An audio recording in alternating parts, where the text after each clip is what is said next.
Holi angel public school के सभी छात्र छात्राओं का ऑनलाइन क्लासेज में मैं स्वागत करता हूं। तो जैसा कि आप देखते आ रहे हैं कि हम हमारे पिछले वीडियोस में कंटिन्यूसली जो टेंस का पैटर्न ले रहे हैं, टेंस का जो टॉपिक ले रहे हैं, तो अभी तक हमने प्रेजेंट टेंस को पूरा किया है और आज हमारा पास्ट टेंस का जो सबसे जो लास्ट पार्ट है, जैसे कि पास्ट सिंपल हो चुका है, पास्ट कंटिन्यूअस, पास्ट परफेक्ट, और आज हमारा पास्ट टेंस का ये अंतिम जो टेंस है पास्ट परफेक्ट कंटिन्यूअस टेंस।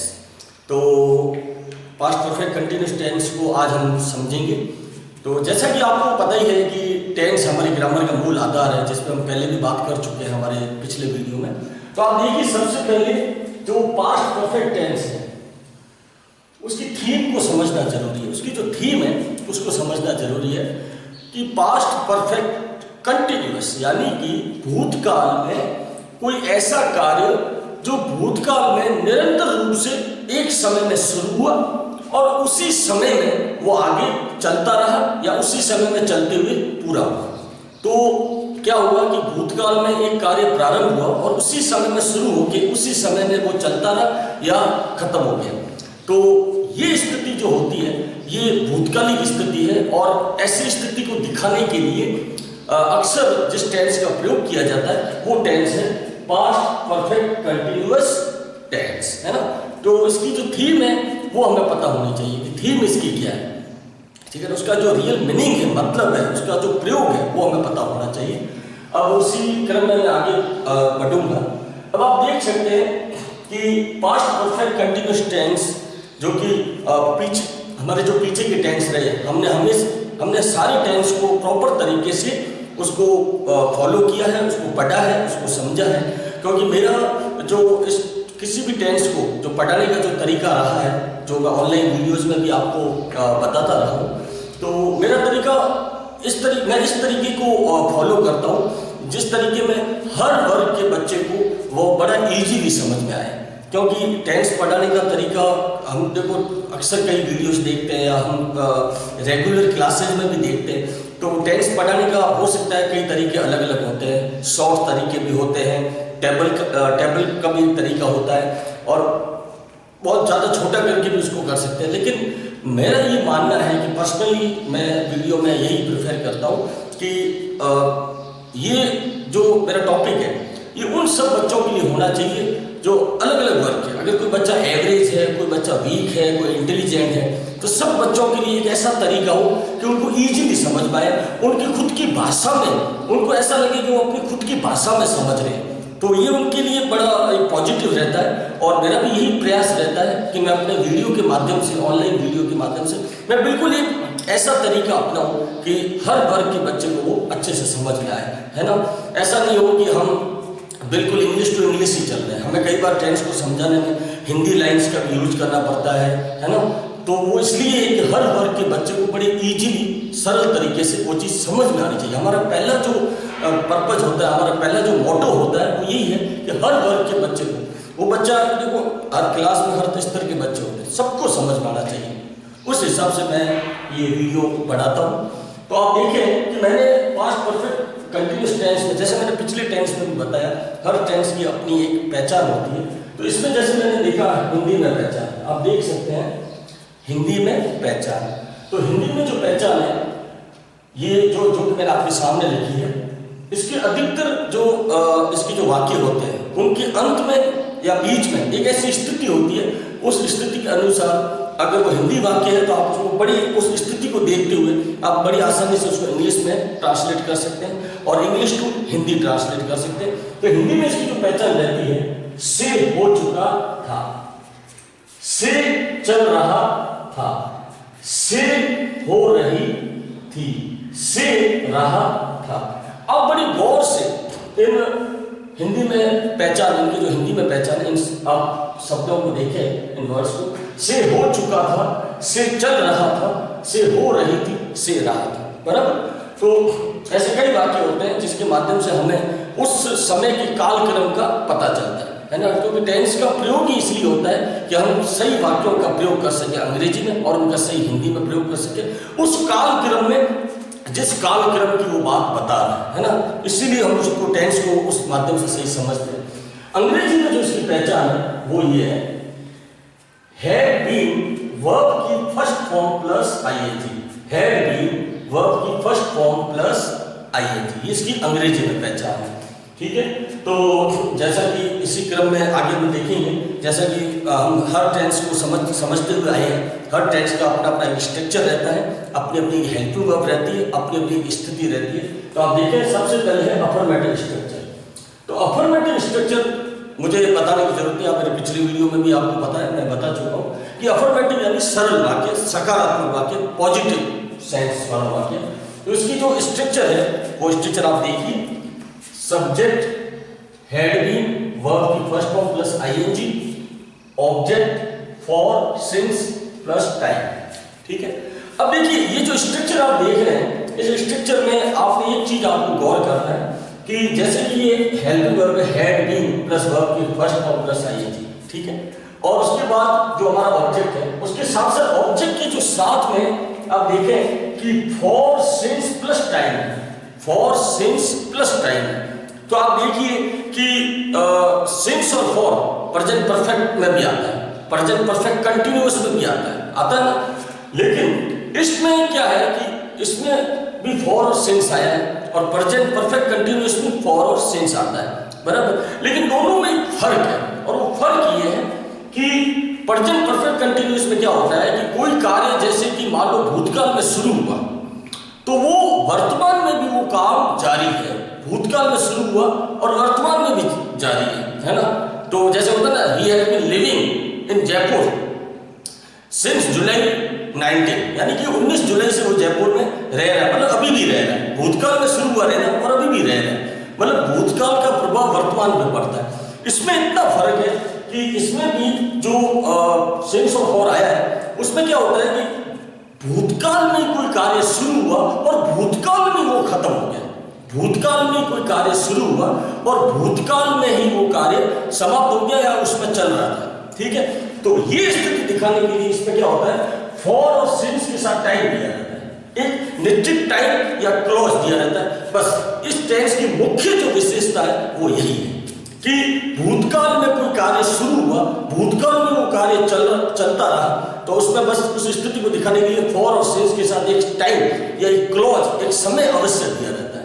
आप देख सकते हैं कि मैं कुछ एग्जाम्पल से आपको इसके स्ट्रक्चर के माध्यम से बताऊंगा, समझाऊंगा। जैसे आप पहला एक हिंदी में सेंटेंस देखें, वह उस दिन 2 घंटे से पढ़ रहा था। बहुत ध्यान से आप इस सेंटेंस को देखें, क्या लिखा गया, वह उस दिन, मतलब भूतकाल का कोई दिन है, वह उस दिन 2 घंटे से पढ़ रहा था। तो आप देख सकते हैं, देखो जनरली हम कई बुक्स में देखते हैं कि इस टेंस की हिंदी में कहीं पर कोई पहचान नजर नहीं आती है ना, कई बुक्स में हम देखते हैं, गाइड्स में भी देखते हैं, हमें हिंदी में इसकी पहचान कहीं नजर नहीं आती। लेकिन क्या होता है कि रेगुलर जो हम पढ़ा रहे हैं तो हमारे अनुभव से हमें एक स्थिति पता चल जाती है कि वो सेंटेंस में जो टाइमिंग है, जो हिंदी में उसकी जो टाइमिंग है वो हमें पता चल जाता है कि वो क्या बना। तो आप देख सकते हैं, ये हमारे अनुभव से एक उसका मैंने आपको पहचान दिखाई है। तो ये देखो, इससे है और ये रहा था, वह उस दिन 2 घंटे से पढ़ रहा था। अब देखो ये सेंटेंस में आपने क्या बात नोटिस की कि एक तो भूतकालिक बात है, उस दिन यानी जो दिन बीत गया, उस दिन वो उसने एक टाइम में पढ़ना शुरू किया है ना, और कंटिन्यू पढ़ रहा था, और कंटिन्यू पढ़ रहा था। कितना समय वो पढ़ा, 2 घंटे।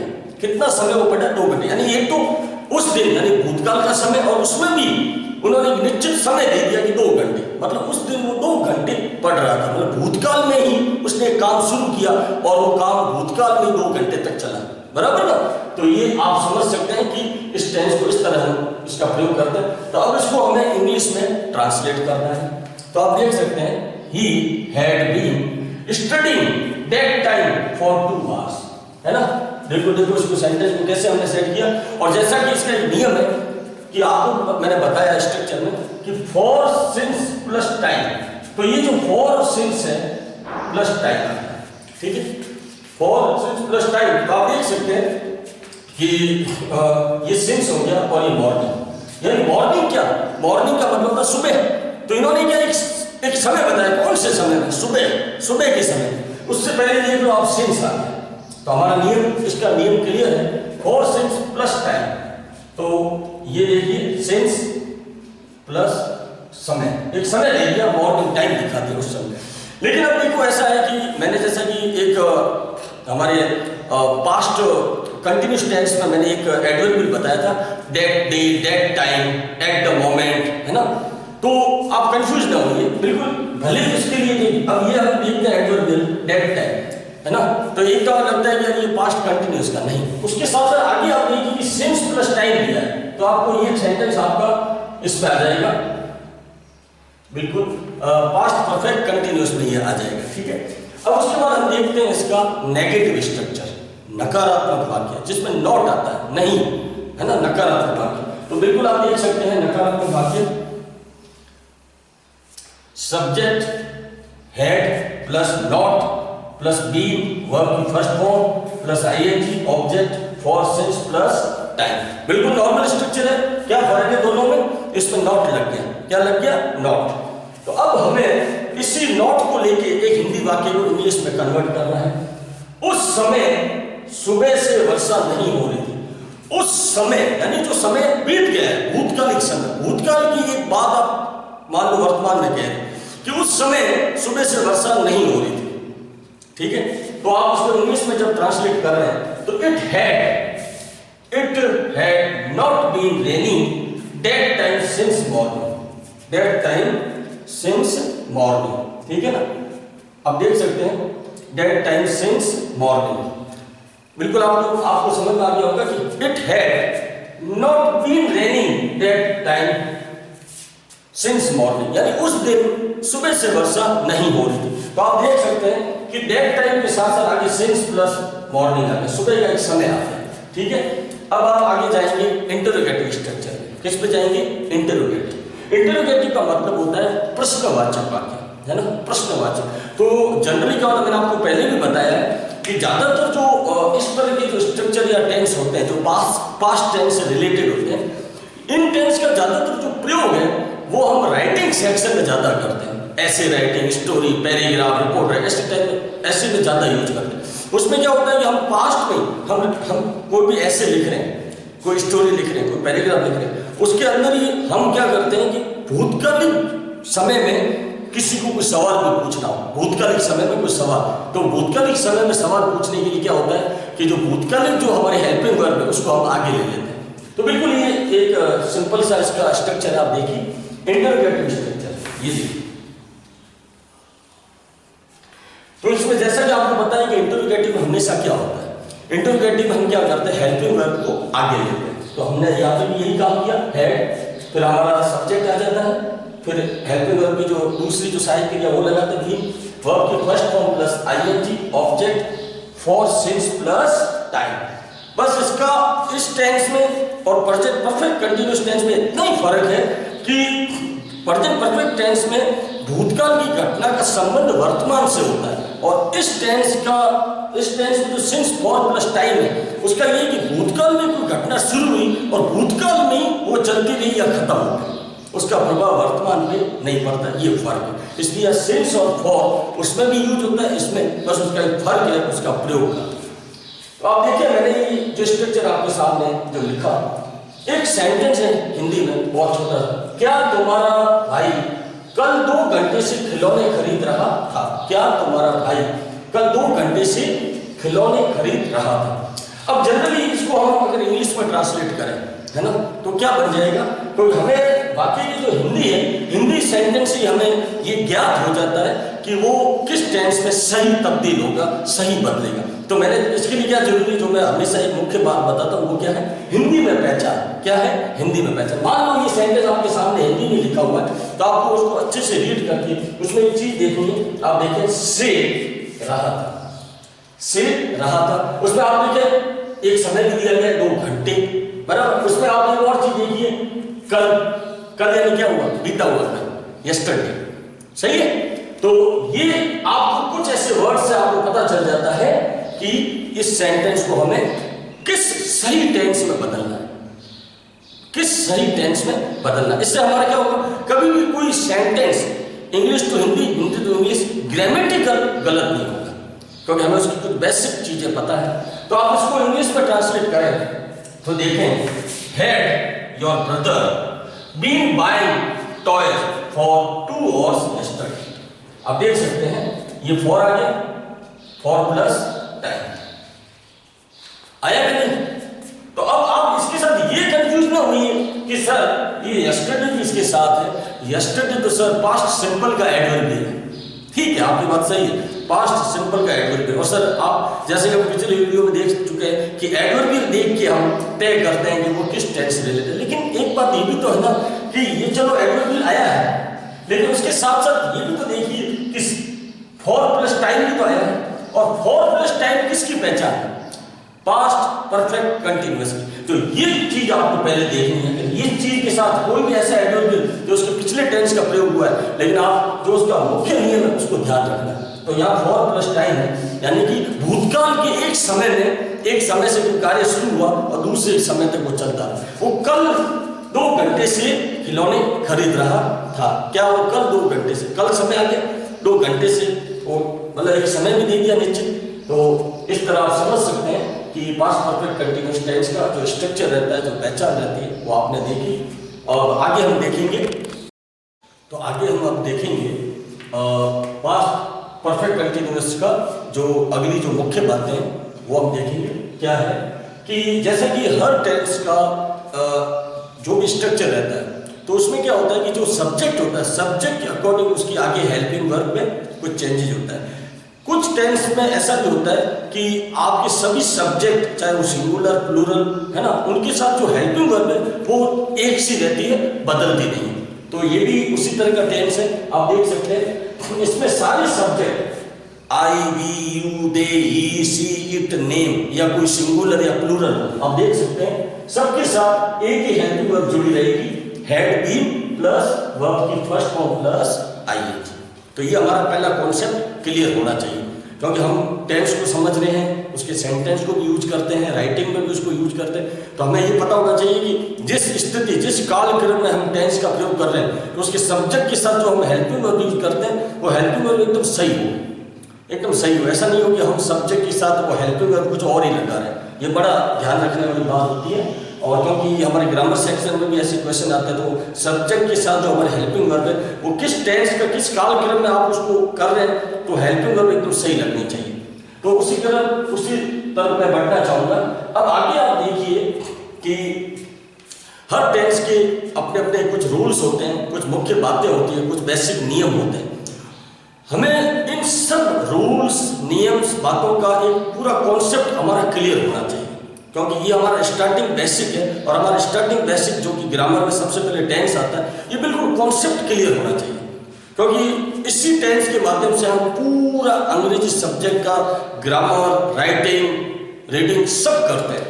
तो अगर हमारा बेसिक ही कमजोर रहेगा तो हम आगे इसको सही तरीके से प्रयोग में नहीं ला पाएंगे। तो आप देखिए इस टेंस का भी अपना एक रूल है, वो देखिए आप क्या है। जैसा कि मैं अभी हालिया इस टेंस को स्टार्टिंग में मैं बता चुका हूँ, रूल्स क्या है। देखिए इस टेंस का प्रयोग ऐसे कार्य के लिए होता है जो भूतकाल में किसी समय से चालू होकर, भूतकाल के किसी समय से चालू होकर भूतकाल में ही किसी समय तक जारी रहा हो।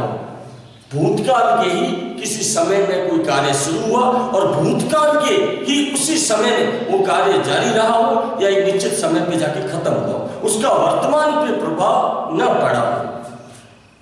इस टेंस के वाक्य में आप जनरली पहचान के रूप में ये देख सकते हैं कि सिंस फॉर ऑल के साथ ही साथ उसी भूतकाल का एक निश्चित समय या कोई क्लॉज अवश्य ही दिया हुआ होता है। भूतकाल के किसी समय में कोई कार्य प्रारंभ हुआ, भूतकाल के किसी समय में वो जारी रहा। तो ऐसे वाक्यों में निश्चित रूप से एक पहचान दी रहती है, वो रहती है सिंस फॉर ऑल के साथ साथ एक कोई क्लॉज या समय निश्चित रूप से दिया रहता है, तो ये उसकी पहचान हो जाती है। अब उसको मैं उदाहरण के रूप में आपके सामने रखना चाहूंगा। देखिए एक बिल्कुल इसका सरल उदाहरण आप देखिए, when he came, when he came, came second form है, भूतकालिक फॉर्म है पास्ट सिंपल की। I had been watching TV for 2 hours, जब वह आया, जब वह आया, तो आया मतलब भूतकाल में आया था, जब वह आया। I had been watching TV for 2 hours, मैं 2 घंटे से टीवी देख रहा था, से रहा था, जो कि मैंने हिंदी में पहचान बताई। जब वह आया मैं 2 घंटे से टीवी देख रहा था, मतलब भूतकाल में एक घटना के साथ दूसरी घटना, वो आया और मैं 2 घंटे से टीवी देख रहा था। मतलब उसी समय में आप एक चीज को शुरू की, क्या शुरू की? टीवी देखना। कितने घंटे से देख रहे थे? 2 घंटे से। तो भूतकाल में एक कार्य प्रारंभ हुआ और भूतकाल में वो जारी रहा, उसका वर्तमान में कोई उसका असर नहीं, प्रभाव नहीं। तो आप देखें कि इस तरह के सेंटेंस में मैं पहले भी बता चुका हूं, जो हमें पहचान रखनी है, फॉर प्लस टाइम। ये देखिए टाइम दिया गया है ना, निश्चित समय दिया, बराबर, ये देख सकते हैं, बराबर। तो इसमें आपको प्रेजेंट परफेक्ट कंटिन्यूअस और पास्ट परफेक्ट कंटिन्यूअस में कंफ्यूज नहीं होना है। उसका सिंस फॉर वर्तमान के भूतकाल का वर्तमान पे प्रभाव पड़ता है और इसका क्या होता है, भूतकाल में खत्म हो जाता है, बस इतना फर्क है, ठीक है। अब देखिए, जैसा कि मैंने कुछ एग्जांपल्स आपके सामने रखे हैं, आप बहुत ध्यान से देखिए।